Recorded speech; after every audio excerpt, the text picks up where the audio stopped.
எழுதின புலம்பலின் புத்தகம் 3ஆம் அதிகாரம்.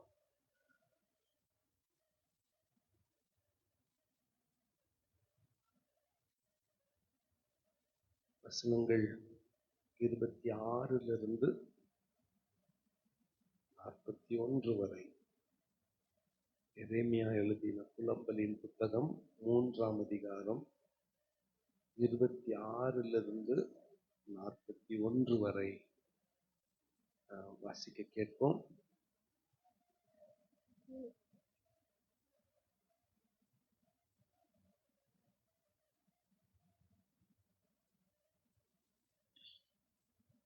அவரே அதை தன்மேல் வைத்தார் என்று அவன் தனித்திருந்து மௌனமாய் இருக்க கடவன். நம்பிக்கைக்கு இடமுண்டோ என்று தன் வாயை தூளில் நுழுத்துவானாக.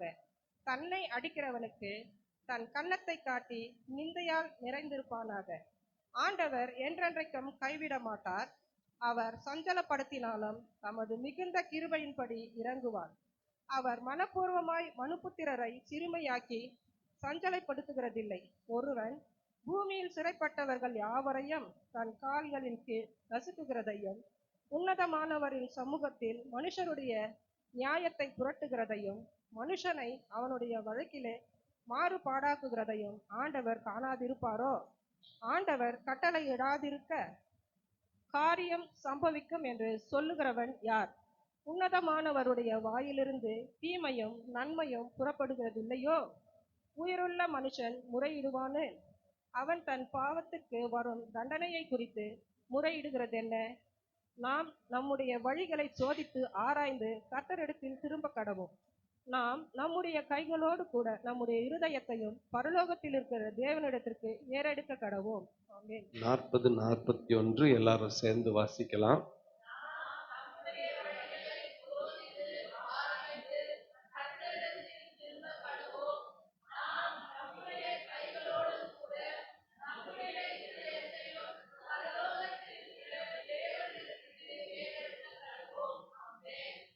அல்லேலூயா. அருமையான ஆண்டவருடைய பிள்ளைகளே, கொஞ்ச நாளாக நாம் எரேமியா தீர்க்க தரிசன புத்தகத்தை தியானித்துக் கொண்டு வருகிறோம். அதனுடைய கடைசி சில பகுதிகளை இந்த நாளிலே உங்களோடு பகிர்ந்து கொண்டு வருகின்ற வாரத்திலிருந்து தானியேலின் தீர்க்க தரிசன புத்தகத்தை உங்களோடு கூட நான் பகிர்ந்து கொள்ள, அந்த தொடர்ச்சியை பகிர்ந்து கொள்ள ஆயத்தப்பட்டு கொண்டிருக்கிறேன். முதலாவதாக எரேமியா வாழ்க்கையிலே நடந்ததை, அவனுடைய தனிப்பட்ட வாழ்க்கையிலே நடந்த சில சம்பவங்களை புரிந்து கொண்டால்தான் இந்த புலம்பலின் புத்தகத்தில் இருக்கிற இந்த வேத பகுதியை நம்மால் புரிந்து கொள்ள முடியும். எரேமியா தீர்க்க தரிசன புத்தகம் 38ஆம் அதிகாரத்துக்கு வரும் பொழுது எரேமியா கர்த்தர் தமக்கு சொன்ன கர்த்தருடைய வார்த்தைகளை ராஜாவுக்கும் தேசத்துக்கும் விரோதமாக தீர்க்க தரிசனமாக உரைத்தான். கொஞ்சம் கவனமா கேட்டுட்டு வாங்க. கர்த்தர் சொன்னதை எரேமியா உரைத்தான். அதனால தேசத்தின் தலைவர்களை, ராஜாக்களின் பகையை சம்பாதித்தான். இந்த எரேமியாவை தேசத்தின் தலைவர்கள் பிடித்து உளையான ஒரு கிணற்றிலே போட்டுவிட்டார்கள். ஒரு உளையான கிணற்றிலே அடைந்த கிணற்றிலே போட்டுவிட்டார்கள். அது சேரும் சகதியுமான ஒரு கிணறு. அதிலே போட்டுவிட்டார்கள். ராஜாவினுடைய அரண்மனையிலே எத்தியோப்பியனாகிய எபெத் மெலெக் என்னும் ஒரு பிரதானி இருந்தான். ஒரு எத்தியோப்பியன் தான் தெரியுமா? ஆப்பிரிக்கன், கருப்பா இருக்கிறாங்களே, அவரு எத்தியோப்பியன் ஆகிய எபெத் மெலெக் என்கின்ற அந்த பிரதானி கேள்விப்பட்டான். அவன் தைரியமாய் ராஜாவின் இடத்துல போய் தேசத்தின் தலைவர்கள் தீர்க்கதரிசியாகிய எரேமியாவை பாழும் கிணற்றிலே போட்டு விட்டார்கள். அவன் ஆதாரம் இல்லாமல் மரித்து போகும். ஒரு தீர்க்கதரிசி அப்படிப்பட்ட ஒரு மரணத்தை தழுவுவது நல்லதல்ல. ஆகவே நாம் அவரை காப்பாற்ற வேண்டும். இது ஒரு பிரதானியனுடைய யோசனை. எல்லார் பேச்சும் கேட்டு ராஜா அவங்களுக்கு கிணத்துல போட்டான். அதுவும் நடந்துச்சு. ஒரே மனுஷன் பேச்சை கேட்டு அவனை காப்பாற்றுறதுக்கும் கட்டளையிட்டான். காப்பாற்றினார்கள். அவனை கொண்டு வந்து மறுபடியும் காவலிலே தான் வைத்தார்கள். ஆனால் வைக்கும் பொழுது இந்த ராஜா எரேமியாவை அழைத்து, கர்த்தர் சொன்னதை தயவு செய்து எனக்கு சொல்ல வேண்டும். கர்த்தர் சொன்னதை சொல்ல வேண்டும். தீர்க்கதரிசி சொல்றான், கர்த்தர் சொன்னதை சொன்னா நீர் என்னை கொலை செய்வீர். கர்த்தர் சொன்னதை சொன்னா நீர் என்னை கொலை செய். இல்லை என்றால், சொல்லாவிட்டால் இந்த ஜனங்கள் என்னை கொலை செய்வார்கள். ராஜா, சத்தியமா நான் நீ சொல்றத யாருக்கும் சொல்ல மாட்டேன், தனியா வா என்று அவனை தனியாக அழைத்து ராஜா அவனோடு பேசினான். அவனோடு பேசி நடக்க போகிறதை சொல் என்று சொன்னான். ராஜாவே, நீ போய் உம்மை பாபிலோனியருக்கு நீரா போய் சரண்டர் ஆயிடு. நீராக போய் பாபிலோனியர்களுக்கு உம்மை ஒப்பு கொடுத்து விடு. இல்லை என்றால் அவர்கள் வந்து எருசலேமை தீக்கிரையாக்கி ஸ்திரீகளை எல்லாம் கொன்று போட்டு குழந்தைகளை எல்லாம் அவர்கள் அழித்து போட்டு இப்படிப்பட்ட ஒரு காரியத்தை, ஒரு பேரழிவை கொண்டு வருவார்கள். அதுக்கு பதிலாக நீரே போயிட்டு முன்னதாக சரண்டர் ஆனியனா இதெல்லாம் நடக்காது என்று சொன்னான். ஆனா ராஜாவுக்கு இந்த வார்த்தைகளை கேட்க விருப்பமில்லை. அவனை மறுபடியுமாக முற்றத்திலே காவலிலே வைத்தார்கள். பாபிலோனியர்கள் வந்து எல்லாவற்றையும் அழித்து போட்டார்கள். எரேமியா உயிர் தப்பினான். இந்த சூழ்நிலையில் அவன் எழுதினதுதான் புலம்பலின். முன்னதாக நான் நினைக்கிறேன், கொஞ்ச நாளைக்கு முன்னால இந்த புத்தகத்தை நான் உங்களுக்கு பாடமாய் நடத்தின போது, கொஞ்சம் முன்னதாக ஒரு இடத்திலே எரேமியா தீர்க்கதரிசியை பஸ்கூர் அடித்து அவனை கர்த்தருடைய ஆலயத்திலே பெஞ்சமின் கோத்திரத்தாரை சேர்ந்த மேல் வாசலில் இருக்கும் காவல் அறையிலே போட்டான். 20ஆம் அதிகாரத்தில் ஏற்கனவே ஒருத்தன் அவனை கன்னத்திலே அடித்து அவனை ஜெயில போட்டான்.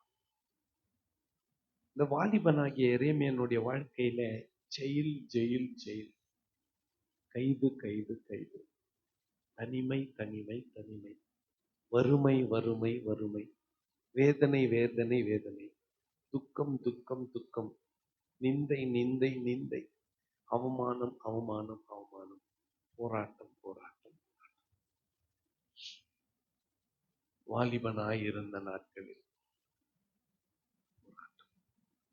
இப்போ இந்த நிலைமையில் தன் தீர்க்கதரிசன புத்தகத்தை எழுதி முடித்து புலம்பலின் புத்தகத்தை எரேமியா எழுதுகிறார்.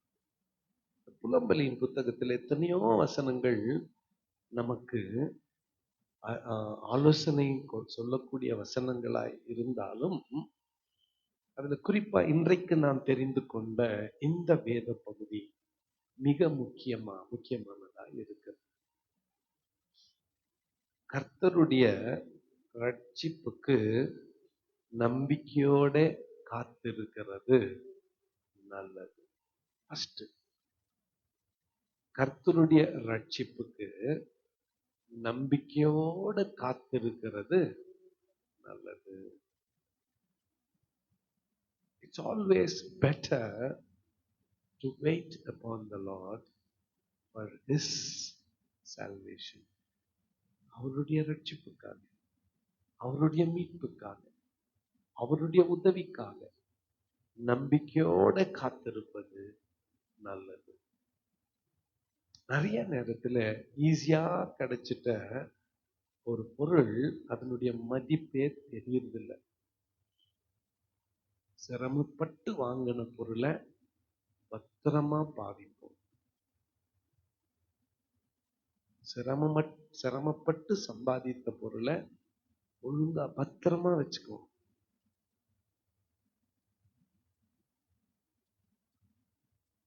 அதுலயும் குறிப்பா வாலிப பிள்ளைகள் எல்லாரும் நான் சொல்றது கொஞ்சம் கவனமா கேளுங்க. Next 15 minutes very crucial for all young people. ரொம்ப முக்கியம். தன் இளம் பிராயத்தில் நுகத்தை சுமக்கிறது மனிதனுக்கு நல்லது. தன் இளம் பிராயத்தில் நுகத்தை சுமக்கிறது மனிதனுக்கு நல்லது. ஆண்டவரே, கர்த்தரே அதை தன் மீது வைத்தார் என்று அவன் தனித்து மௌனமாய் இருக்க கடவுள். நாம சைலண்டா இருக்க வேண்டிய நாட்கள் இருக்கிறது. நாம மௌனமாய் இருக்க வேண்டிய நாட்கள் இருக்கிறது. அவரே தன் மீது அந்த நுகத்தை வைத்தார் என்று அவன் தனித்திருந்து மௌனமாய் இருக்க கடவுள். ஏன்? நம்பிக்கைக்கு இடமுண்டோ என்று தன் வாயை தூளில் நுழுத்துவானாக.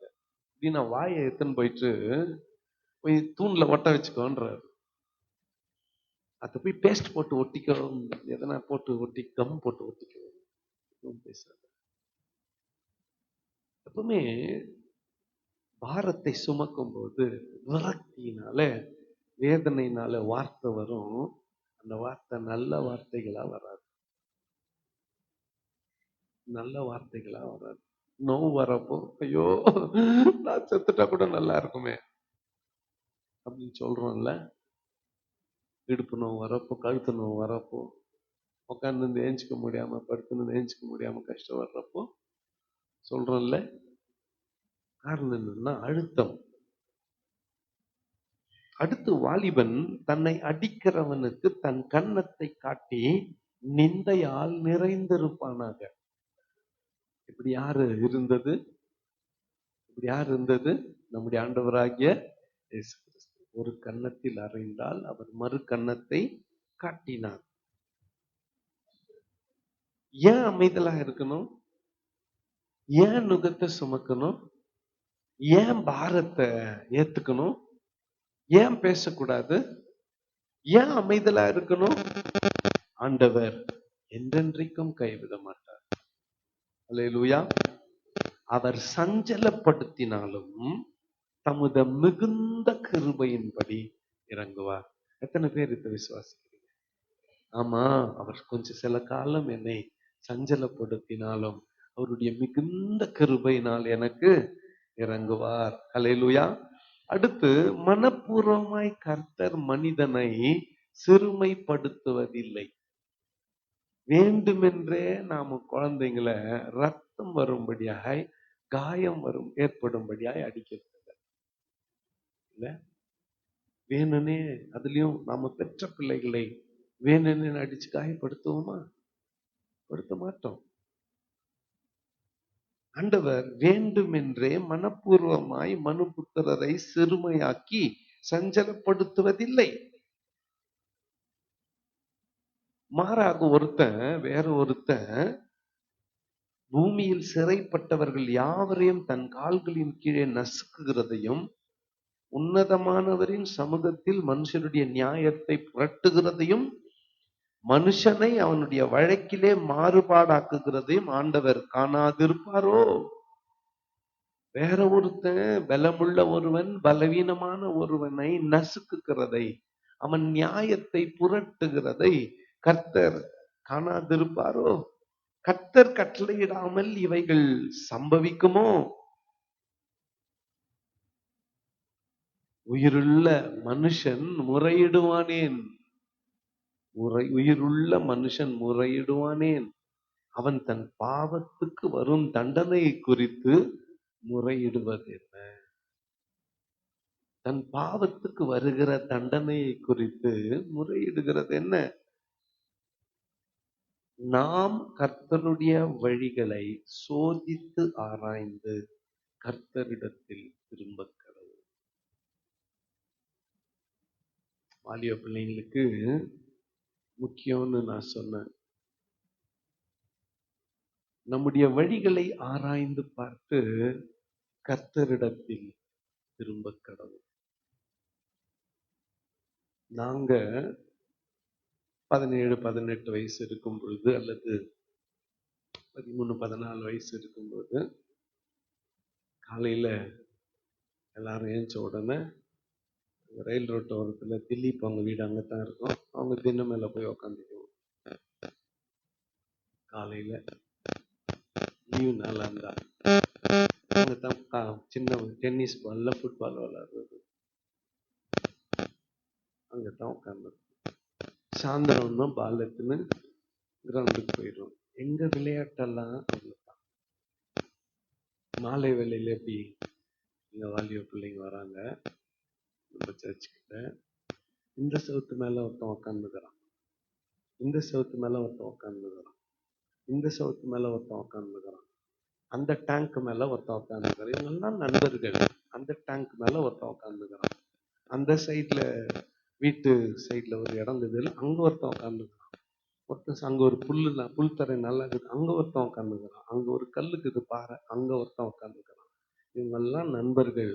ஆள் ஆளுக்கு ஒண்ணு நோண்டி இருக்கிறார். ஒரு சீசன்ல சம்மர் கோடைக்காலம் லீவ் விட்டா அங்க ஆரோன் வீட்டுக்கு பின்னால ஈச்ச மரம் இருந்தது. அங்கடா நம்ம எல்லாம் போயிட்டு அங்க ஒரு இடத்துல தண்ணிக்கு இது குளிச்சுட்டு ஈச்சம்பழம் அர்த்தனை வரலான்னு போனோம். நாங்கெல்லாம் ஒண்ணா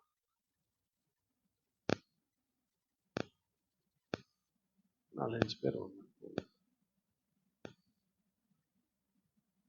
இப்போ 4-5 பேர் ஒன்னாக்குறானுங்க. ஆனா அவன் தனித்தனியா இருக்கிறான். ஃப்ரெண்ட்ஸ் எப்படின்னா வீட்டுல வந்தா வீட்லயும் அதே கேள்வி.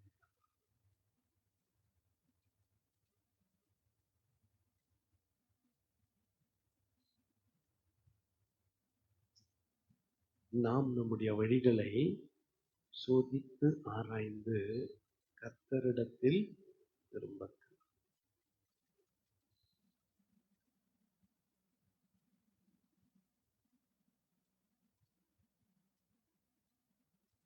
கர்த்தரிடத்தில் திரும்ப கடவுள்.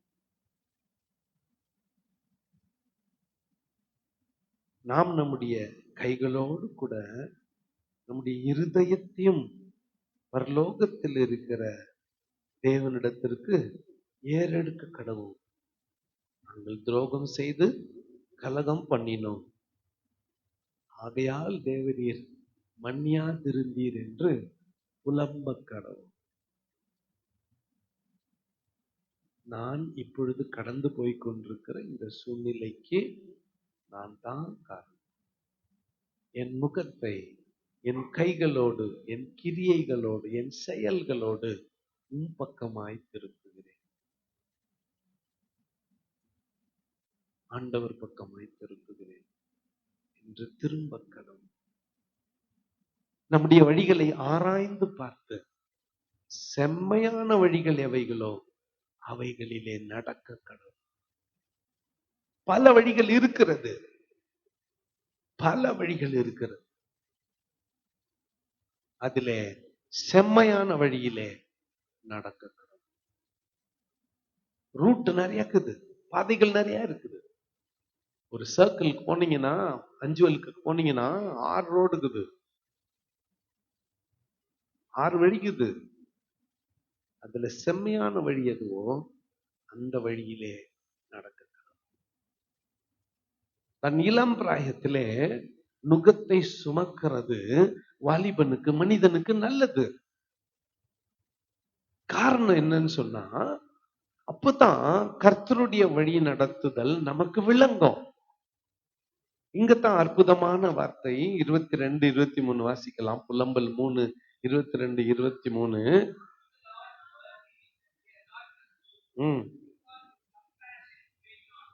ஆமென். ஆமென். வாசிக்கலாம் தமிழ்ல. நாம் நிர்மூலமாகாதிருப்பது கர்த்தருடைய கிருபையே, அவருடைய இரக்கங்களுக்கு முடிவில்லை, அவைகள் காலைதோறும் புதியவைகள். கர்த்தாவே, உம்முடைய உண்மை பெரியதாய் இருக்கிறது.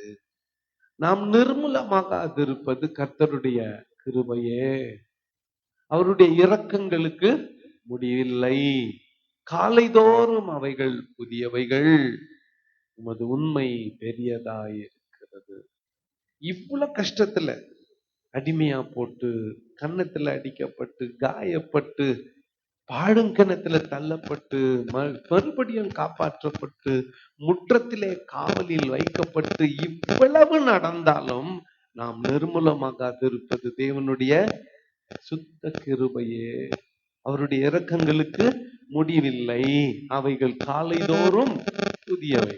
இந்த சம்பவம் நடந்து கொண்டிருக்கிற இந்த நேரத்தில் பாபிலோன் ராஜா நேபுகாத் நேச்சார் எருசலேமை முற்றுகையிட்டான். முற்றுகையிட்டு அங்கே அழகான இளமையான வாலிப ஆண் பிள்ளைகளையும் பெண் பிள்ளைகளையும் கைது செய்தான். அவர்களில் குறிப்பா 4 பேர், தானியேல், ஷாத்ராக், மேஷாக், ஆபேத்நேகோ. இந்த 4 பேரு எப்படி அவர்கள் உயர்த்தப்பட்டார்கள் என்று, எப்படி அவர்கள் அங்கே நடந்து கொண்டார்கள் என்று வருகின்ற வாரத்துல நாம் தியானிக்க போகிறோம். அதுக்கு முன்னால வாலிபனாய் இருக்கும்போது இளம் பிராயத்துல நுகத்தை சுமக்கிறது மனுஷனுக்கு நல்லது. இத கொஞ்சம் வாலிப பிள்ளைகள் மனதிலே கொள்ள வேண்டும், தியானிக்க வேண்டும். என்னது? ஏன் நான் வாலிப பிராயத்துல நுகத்தை சுமக்க வேண்டும்? கஷ்டம்னா என்னன்னு உனக்கு தெரியணும். நீ போட்டுக்கிற ஷர்ட் உனக்கு எப்படி வந்துச்சுன்னு உனக்கு தெரியும். நீ போட்டுக்கிற ஷூ எப்படி வந்துச்சுன்னு உனக்கு தெரியும். நீ பயன்படுத்துற காஸ்ட்லி போன் எப்படி உனக்கு வந்துச்சுன்னு உனக்கு தெரியணும். அதுல யாரோ ஒருத்தரோட உழைப்பு இருக்கு. somebody paid for it. நீயே கூட சம்பாதிச்சிருக்கலாம், அது உன்னுடைய உழைப்பா கூட இருக்கலாம். அந்த பொருளில ஒரு உழைப்பு இருக்கிறது.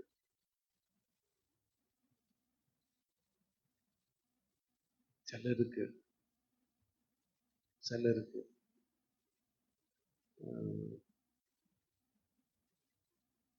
வருமானத்துக்கு அதிகமான ஆசை, தன்னுடைய வருமானத்தை விட அதிகமா.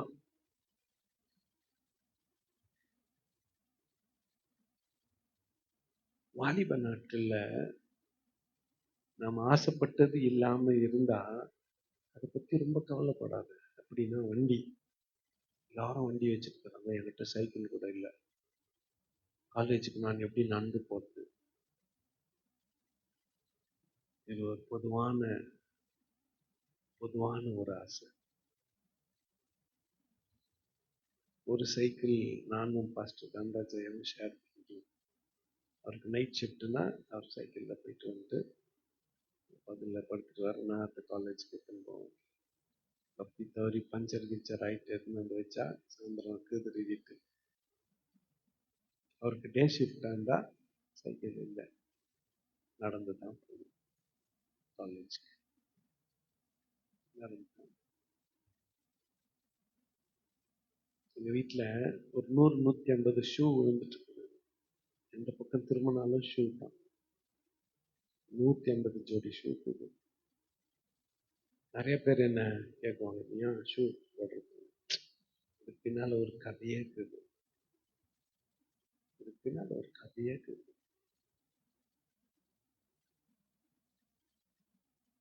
செகண்ட் பியூசி சோஷியல் டே ஷூ போட்டுன்னு போனோம்னு ஆசை. இல்லை, ஷூ செருப்பு தான் போட்டுன்னு போகணும், வாயில் செருப்பு. என் ஃப்ரெண்டு ஒருத்தன், அவன்கிட்ட ஷூ ஹைலைட்ஸ் தாண்டி வந்து ஷூ கொடுத்தான். 1:30 மணிக்கெல்லாம் திருப்பி கொடுத்துட்றேன். 1:30 மணி கரெக்டாக வந்து நின்றுக்கிறான் காலேஜில். நான் ஷூ இல்லாத போனால் எங்கள் அப்பா என்ன அடிப்பார். சோஷியல் டே கொஞ்சம் லேட் ஆயிடுச்சு, 3 மணி ஆயிடுச்சு. தாண்டா நான் யாருக்கும் கொடுக்கறது இல்லை. வாலிபனா இருந்தது.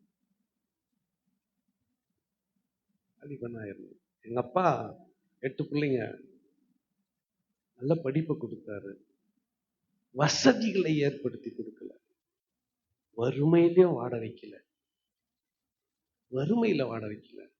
ஆனா அளவுக்கு அதிகமான வசதிகளை அவரால் ஏற்படுத்த முடியல.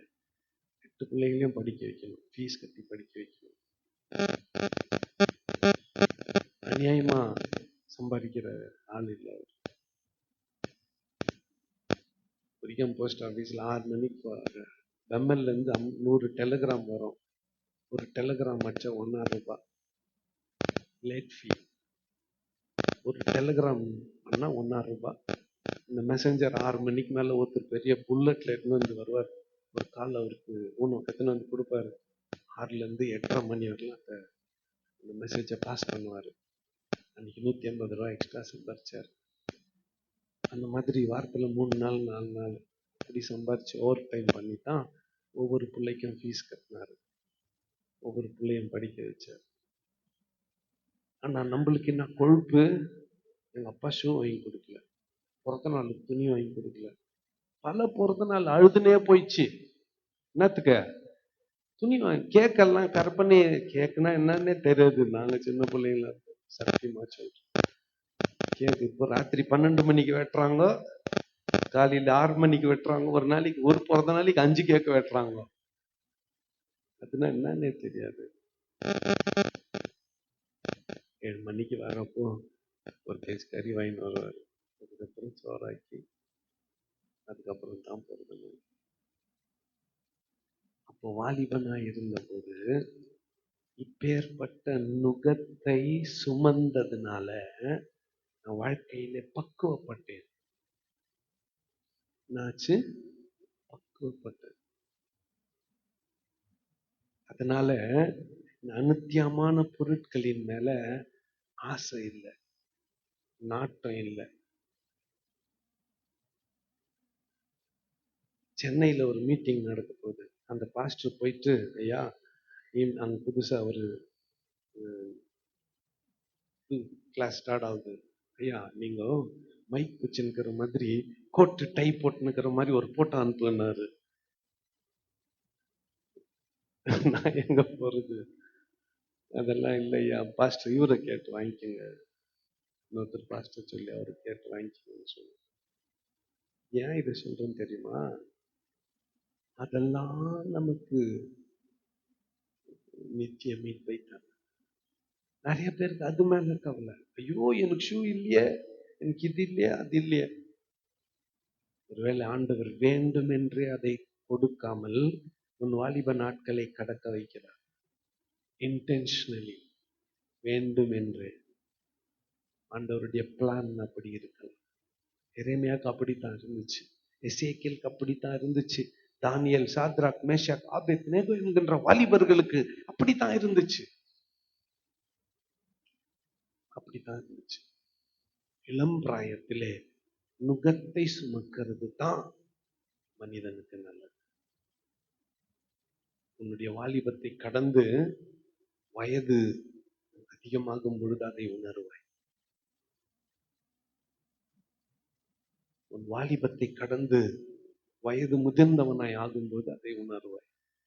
அதுலயும் குறிப்பா வாலிப பிள்ளைங்க சேர்க்கை, உங்க ஃப்ரெண்ட்ஸுங்க யாரு, தயவு செஞ்சு be careful while selecting your friends.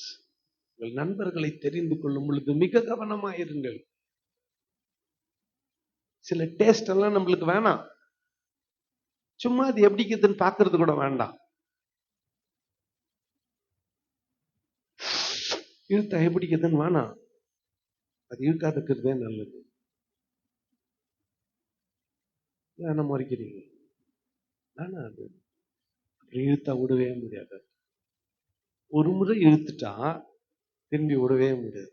இழுத்துட்டு விடாம கஷ்டப்பட்டு இருக்கிறவங்களை கேட்டு பாருங்க. இன்னைக்கு என்ன பிரச்சனை தமிழ்நாட்டுல? 54 பேர் செத்துட்டாங்க கள்ள சாராயம் குடிச்சு. அதை வித்தவன் நல்ல லாபம் வரணுன்றதுக்காக ஒரு மெத்தனால் என்ற ஒரு கெமிக்கலை சேர்த்து செத்துட்டாங்க. ஒரு அரசாங்கமே ஆட்டம் கண்டு இருக்குது. Government is shaking. ஆனா ஒரு சமுதாயமே குடிக்குது. ஒரு சமுதாயமே குடிக்குது.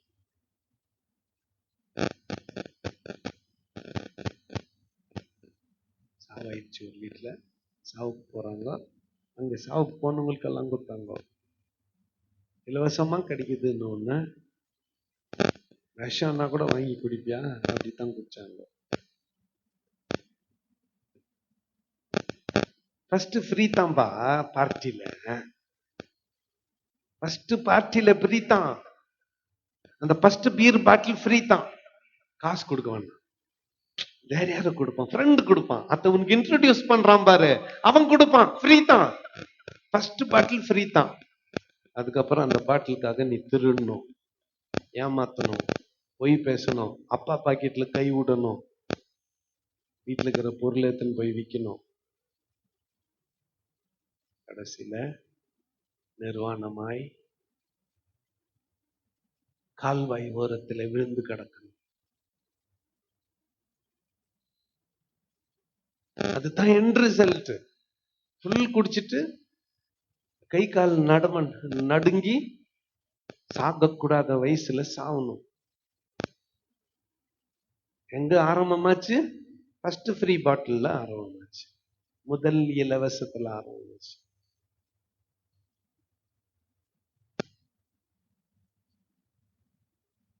இளம் பிராயத்தில் நுகத்தை சுமக்கிறது மனுஷனுக்கு நல்லது. நம்முடைய கைகளோடு கூட நம்முடைய இருதயத்தோடு கூட கர்த்தரிடத்துல திரும்ப கடவுள். இது எவ்வளவு உங்களுக்கு கோபமா இருக்கும், நீங்க எவ்வளவு டென்ஷன் ஆக்குறீங்கன்னு உங்க முகத்தை பார்த்தாவே எனக்கு தெரியுது. இதை கேட்கறதுக்காக ஞாயிற்றுக்கிழமை காலையில இன்னைக்கு பேசாத நின்று இருந்தாவே நல்லா இருந்திருக்குமே அப்படின்னு நிறைய பேர் யோசிக்கிறீங்க. ஜீவ வார்த்தையை இழக்க கூடாது. லிவிங் வேர்ட் இது, ஜீவ வார்த்தை.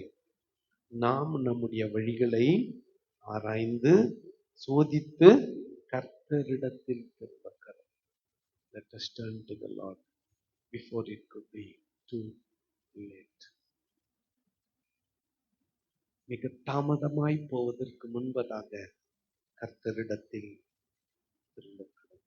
நாம் நம்முடைய கைகளோடு கூட நம்முடைய இருதயத்தையும் பரலோகத்தில் இருக்கிற தேவனிடத்திற்கு ஏறெடுக்க கடவும். ஆண்டவரிடத்தில் திரும்ப நாம் நிர்மூலமாகாதிருப்பது அவருடைய கிருபை. அவருடைய இரக்கங்களுக்கு முடிவில்லை. அவை காலைதோறும் புதியவைகள். உமது உண்மை பெரியதாயிரு. ஆண்டவரிடத்தில் திரும்ப. எரேமியா அவனுடைய நிலைமைய கொஞ்சம் பாருங்க. ஃபர்ஸ்ட் ஒருத்த நாள் ஓங்கி கன்னத்துல அடிக்க ரத்தம் அடியுது. அதனால அவனுக்கு காயம் ஏற்படுது. ஜெயில போட்டான். அதுக்கு பல ஆண்டுகள். இன்னொரு ராஜா வந்தான், அவனும் ஜெயில போட்டான், சிறைச்சாலையில. சபை தலைவர்கள் எல்லாம், சமுதாயத்தின் தலைவர்கள்லாம் எழும்பி இவன் எப்ப பாரு இப்படியே பேசியிருக்கிறான்னு வாழுங்கிணத்துல தள்ளிட்டாங்க. அது அந்த சொதுப்பு நிலம் அப்படின்னா புரியுதா? சொதுப்பு நிலம் புரியுதா?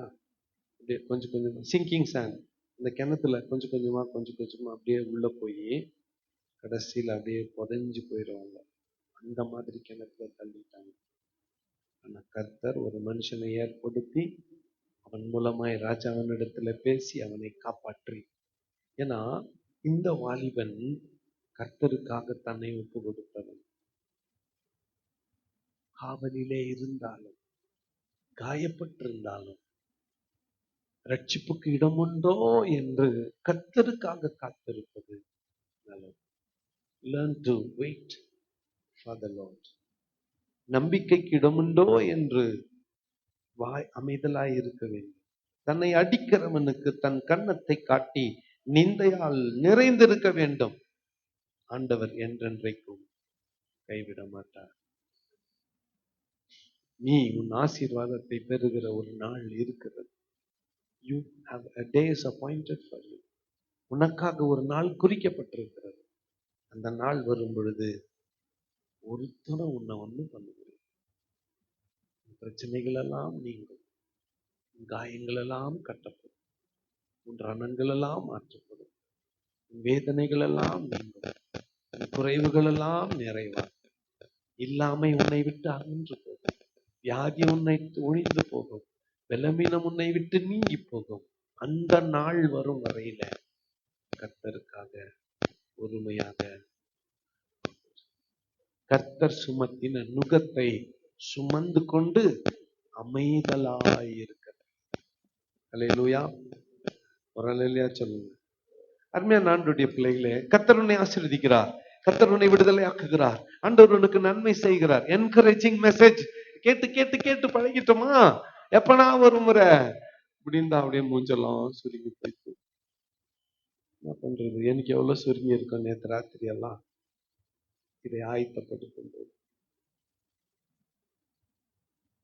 என்னுடைய முகநாடி அப்படி வேறுபட்டிருக்கும். கர்த்தர் முதலாவது என் கூட தானே பேசினாரு. முதல் இந்த செய்தி எனக்கு தானே, அப்புறமா தானே கேட்கிற உங்களுக்கு, அப்புறமா தானே உங்களுக்கு. கடந்த வியாழக்கிழமை இரவு அல்லது வெள்ளிக்கிழமை 3 நாள் பாஸ்டர்ஸ் மீட்டிங் முடிச்சுட்டு நான் என்னுடைய வழக்கமான தியான வேளையில கர்த்தர் என்னோட பேசினார். அது என்னன்னு சொன்னார்? தன்னை அடிக்கிறவனுக்கு தன் கன்னத்தை காட்டி நிந்தையால் நிறைந்திருக்கும். அற்புதமான உதாரணம் நம்முடைய ஆண்டவராகிய இயேசு கிறிஸ்து. மார்க் எழுதின சுவிசேஷத்தை இந்த முறை பாஸ்டர்களுக்கு பாடம் நடத்தணும். அதுல கடைசி அதிகாரம் பேஷன் வீக்.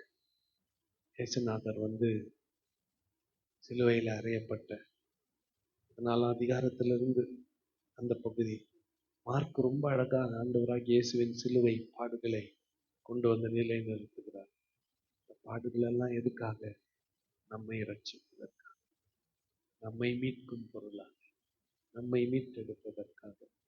தன் கன்னத்திலே அறைந்தவனுக்கு என்ன பண்ணாரு? கன்னத்தை திருப்பி காட்டினார். பாரமான ஒரு சிலுவைய நுகத்தை இயேசுநாதர் மேல ஏத்துனாங்க. அவர் சுமந்து கொண்டு கபாலஸ்தலம் என்று சொல்லக்கூடிய கொல்கத்தா வரையிலும் போனார். புலம்பலின் புத்தகத்தில் எழுதப்பட்டிருக்கிற அத்தனை துக்கமான காரியங்களையும் ஆண்டவராகிய இயேசு கிறிஸ்து உனக்காக எனக்காக சகித்துக் கொண்டார். அத்தான் நம்பிக்கையின் செய்தி.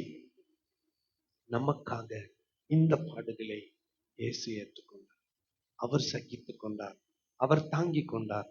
நமக்கு ரட்சிப்பை, சுகத்தை, விடுதலையை உண்டாக்கி தரும்படியாக அவருடைய அன்பு வெளிப்பட்டது. ஆண்டவருடைய அன்பு வெளிப்பட்டது. அப்படி சிலுவையை சுமந்ததினால், நுகத்தை சுமந்ததினால், துக்கமுகமாய் இருந்ததினால், கண்ணீரை கடந்ததினால் அவருடைய அன்பு நமக்காக வெளிப்பட்டது. ஏன்னா அந்த துக்கத்தை, அந்த சிலுவையை, அந்த முள்முடியை, அந்த காயத்தை நான் ஏற்றுக்கொண்டிருந்திருக்க வேண்டும். எனக்காக என் முள்முடியை அவர் சுமந்து கொண்டார். எனக்காக என் சிலுவை பாரத்தை அவர் சுமந்து கொண்டார். என்னை விடுதலையாக்கும் பொருளாக. அருமையான ஆண்டவருடைய பிள்ளைகளே, இந்த காலவெளியிலே கர்த்தரிடத்திலே திரும்பக்கள் ஒரு இருதயத்தோடும் நம்மை நேசிக்கிற நம் ஆண்டவரிடத்திலே திரும்பக்கள் நம்முடைய வழிகளை ஆராய்ந்து பார்த்து தேவனிடத்தில் திரும்ப